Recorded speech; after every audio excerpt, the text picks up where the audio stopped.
దేవుని మహోన్నతమైన నామానికి మహిమ కలుగునుగాక. కొంచెం వాయిస్ పెట్టు. ఆయన సన్నిధిలో ప్రయాణిస్తున్న నీ కొరకు ఒక దేవుడు మాట్లాడుతున్న తన వాక్కు. ప్రభు పిలుపులో శ్రేష్టత ఉంది. దర్శనం ఓకే, నడిపింపు ఓకే, కానీ పరిస్థితులను చూసినప్పుడు భయం కలుగుతుంది. ఏం జరుగుతుంది నా జీవితంలో,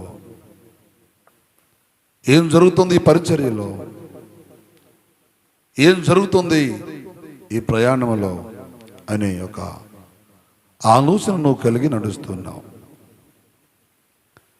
కొంతమంది పక్కన పరిచర్యలను చూసి వాళ్ళ పరిచర్య ఎట్టుంది, వాళ్ళ పరిచర్య ఇలా ఉంది, నేను వాళ్ళకంటే ముందే ప్రారంభించాను కదా, దేవుడు నన్ను మర్చిపోయాడా, దేవుడు అసలు ఉన్నాడా, ఉంటే ఇలా ఎందుకు ఉన్నదని ఆలోచనలో నువ్వు పడిపోతున్నావు. దేవుడు నీతో మాట్లాడుతున్న మాట ఏంటంటే, నేను నిన్ను విమోచించుకొని ఉన్నాను. నువ్వు జలమల్లో పడి దాటినప్పుడు నిన్ను ముంచలేవు, అగ్ని మధ్యలో నడుస్తున్నప్పుడు జ్వాలలో నిన్ను కాల్చలేవు అని ఆయన తన ఉద్దేశాన్నితో మాట్లాడుతూ ఉన్నాడు. దేవుని కుటుంబ సహోదరులరా, ఎన్నో ప్రతికూలతలు ఇప్పటికి ఎదుర్కొన్నావు, ఎన్నో ఒంటరి పోరాటాలు ఇప్పటికి ఎదుర్కొని నడుస్తూ ఉన్నావు, భయపడుతూ ఉన్నావు. ఒకనాడు తండ్రిని, తల్లిని, కుటుంబాన్ని, బంధుత్వాన్ని, పెరిగిన ఊరిని, పెరిగిన వాతావరణాన్ని తెలియక చేసిన పొరపాటుకి తల్లి మాటలన్నీ మోసపోయి ఇదే నిజం అనుకొని నడిపించబడిన యాకోబు జీవితంలోకి కూడా ఇదే భయము కలిగింది. అరే, నా తల్లి ఇచ్చిన సలహాకి కదా నేను అన్నలాగా యాక్ట్ చేశాను, నా అంతటి నా ఆలోచనలో పుట్టింది కాదు కదా, ఇది నా పెద్దలు నడిపింపే కదా అని ఆందోళన పడిపోతున్నాడు యాకోబు. తల్లి మాటని చేసిన పొరపాటుకి యాకోబు దిక్కులేనాడుగా బయలుదేరాడు అరణ్య ప్రాంతంలో.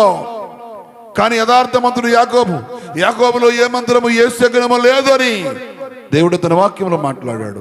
యాకోబుతో మాట్లాడుతున్న దేవుడు రాత్రిపూట కల్లో వచ్చి, యాకోబు నువ్వు భయపడకొద్దు, నేను నీకు తోడై ఉన్నాను, నువ్వు వెళ్ళి ప్రతి స్థలం ముందు నీతో కూడా వస్తాను, నిన్ను తీసుకొని వచ్చేంత వరకు నేను నిన్ను విడవను అని పేరు పెట్టి పిలిచిన ఆ దేవుడే.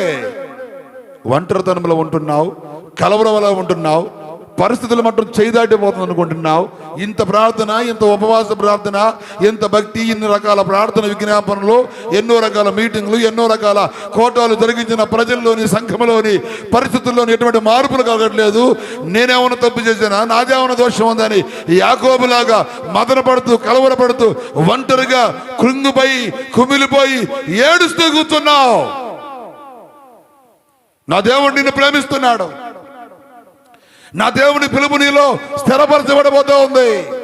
నీలో జనాంగాన్ని దేవుడు తీసుకొస్తాడు, నిన్ను దేశంగా దేవుడు మారుస్తాడు. నీ రాజులు నీ చేతి హస్తం చేత దీవించబడే తరుణం రాబోతుంది. యాకోబు ఐగుప్తులోకి వెళ్ళి ఫరోను దీవించాడట. ఒంటిగరతో బయలుదేరిన యాకోబుని దేవుడు ఎక్కడి దాకా తీసుకెళ్ళాడో చూడండి.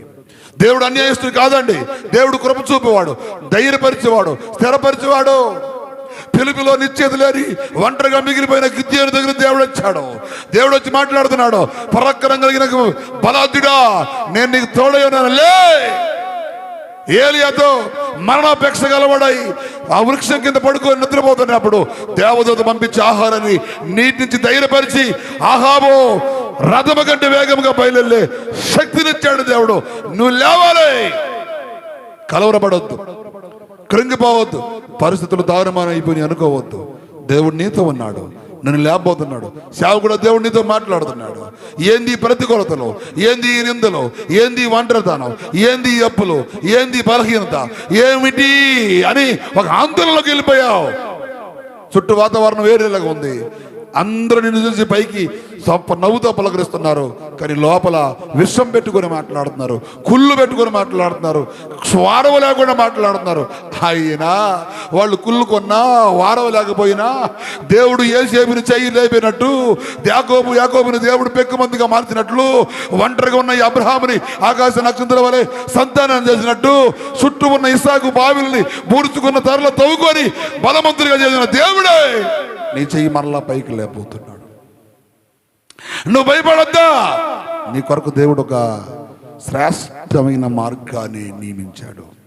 నువ్వు వెళ్ళిన మార్గం కరెక్టే, నువ్వు చేసే ప్రార్థన కరెక్టే, నీలో ఏ దోషమో లేదు, ఏ మంత్రం ఏ శకనము లేదు.